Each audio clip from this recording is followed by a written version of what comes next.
हमारे शास्त्रों में कुछ ऐसी बातें बताई गई हैं जिनका कोई ना कोई संबंध हमारे जीवन से जुड़ा होता है। ऐसी कई बातें शास्त्रों में लिखी हैं जिनके बारे में हम जानते तो हैं, लेकिन उनके कारणों से अनजान ही होते हैं। ऐसी कुछ बातें जैसे शाम के समय झाड़ू नहीं लगानी चाहिए, रात में नाखून और बाल काटने की मनाही, भोजन हमेशा फर्श पर बैठकर ही करना चाहिए और कई ऐसे संस्कार जिनका जीवन से सीधा संबंध है। ऐसी कई बातों का मिश्रण है हमारे साथ। इन्हीं बातों में से एक है दाह संस्कार के नियम। इन नियमों में से एक है सूर्यास्त के बाद दाह संस्कार न करना। हिंदू धर्म शास्त्रों में 16 संस्कारों का वर्णन किया गया है। इन सभी संस्कारों में से सबसे आखिरी होता है अंतिम संस्कार। यह व्यक्ति की मृत्यु के बाद किया जाता है। इस अनुष्ठान के लिए कुछ विशेष नियम बनाए गए हैं जिसमें सूर्यास्त के बाद कभी भी सबका अंतिम संस्कार न करना प्रमुख है। आइए जानते हैं इसके पीछे के कारणों के बारे में क्या कहता है शास्त्र। गरुड़ पुराण में भी इस बात का जिक्र है कि यदि किसी व्यक्ति का अंतिम संस्कार सूर्यास्त के बाद किया जाता है तो उसे कभी भी मोक्ष नहीं मिलता है। ऐसे में यदि व्यक्ति की मृत्यु रात के समय में भी होती है तब भी दाह संस्कार के लिए सुबह का इंतजार किया जाता है।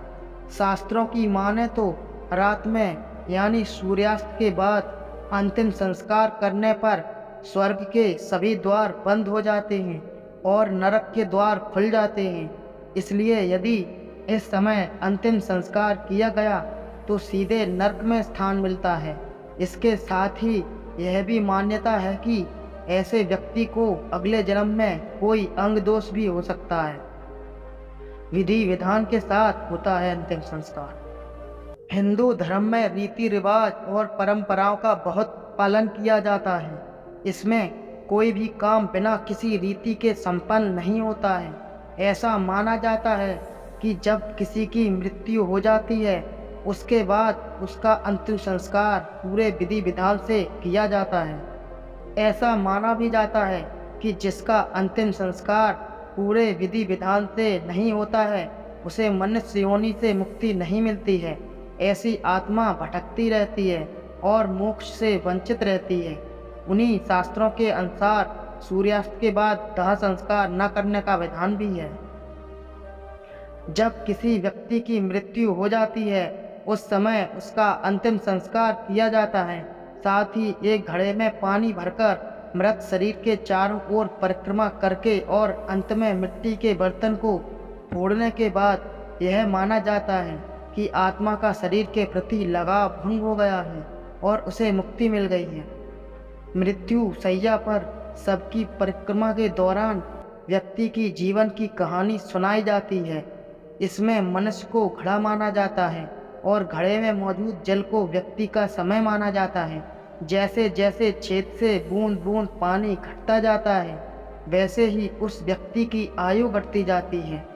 अंत में घड़े को तोड़ना यह दर्शाता है कि व्यक्ति का जीवन समाप्त हो गया है और शरीर में निवास करने वाली आत्मा मुक्त हो गई है। इस प्रकार हिंदू धर्म शास्त्रों में सूर्यास्त के बाद दाह संस्कार न करने की मनाही होती है और यदि इन नियमों का पालन न किया जाए तो व्यक्ति की आत्मा को मुक्ति नहीं मिलती है।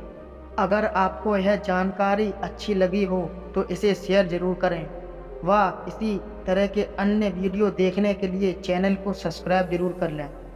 जय श्री राम, जय श्री कृष्णा।